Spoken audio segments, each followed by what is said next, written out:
সুপ্রিয় দর্শক, আসসালামু আলাইকুম। আমন্ত্রণ জানাচ্ছি দৈনিক শিক্ষা.com এবং দৈনিক আমাদের বার্তার আজকের টকশোতে। সাথে আছি আমি সানজিদা কাকন।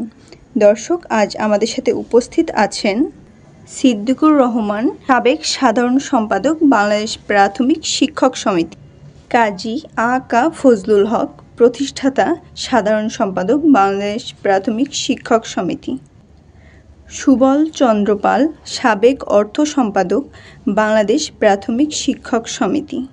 আমাদের আজকের আলোচনার বিষয় বাংলাদেশ প্রাথমিক শিক্ষক সমিতির অর্জিত প্রাথমিক শিক্ষকদের সম্পদের বেহাল দশা।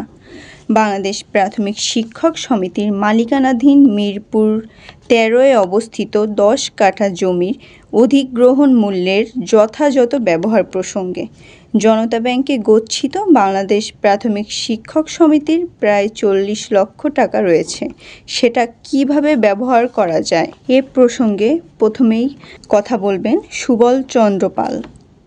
ধন্যবাদ। দৈনিক শিক্ষা এবং আমাদের বার্তা পত্রিকার স্টুডিওতে আমাদেরকে আমন্ত্রণ জানানোর জন্য। বাংলাদেশ প্রাথমিক শিক্ষা সমিতির ব্যাংক ব্যালেন্স যে টাকাটা এবং সম্পত্তি সমস্ত বেহাল অবস্থা সম্পর্কে আমি কিছু বলবো। আমাদের এখানে উপস্থিত আছেন এই সমিতির প্রতিষ্ঠাতা সাধারণ সম্পাদক জনাব আবুল কাশেম ফজলুল হক এবং এই সমিতির প্রাক্তন সাধারণ সম্পাদক জনাব সিদ্দিকুর রহমান।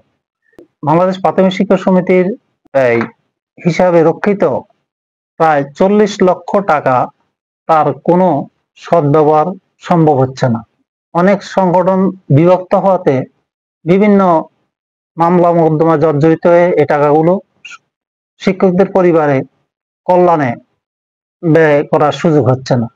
আমার বক্তব্য হলো যে যথাযথভাবে কর্তৃপক্ষ সরকারিভাবে প্রয়োজনে কারা প্রতিনিধিত্ব করতেছে তাদেরকে চিহ্নিত করে প্রাথমিক শিক্ষকদের জন্য, সর্বোপরি প্রাথমিক শিক্ষক পরিবারের জন্য এই টাকাটা যাতে যথাযথভাবে ব্যবহার হয়, সেজন্য আমরা কয়দিন আগে দেখেছি যে প্রাথমিক শিক্ষকদের বাংলাদেশ প্রাথমিক শিক্ষক সমিতির প্রতিনিধিত্বকারী 3টি সংগঠন একত্র হয়ে তারা বলেছেন যে ওইখানে একটি স্পেশালাইজড হসপিটাল যদি গড়া হয় তাহলে শিক্ষকরা অনেক অনেক উপকৃত হবে।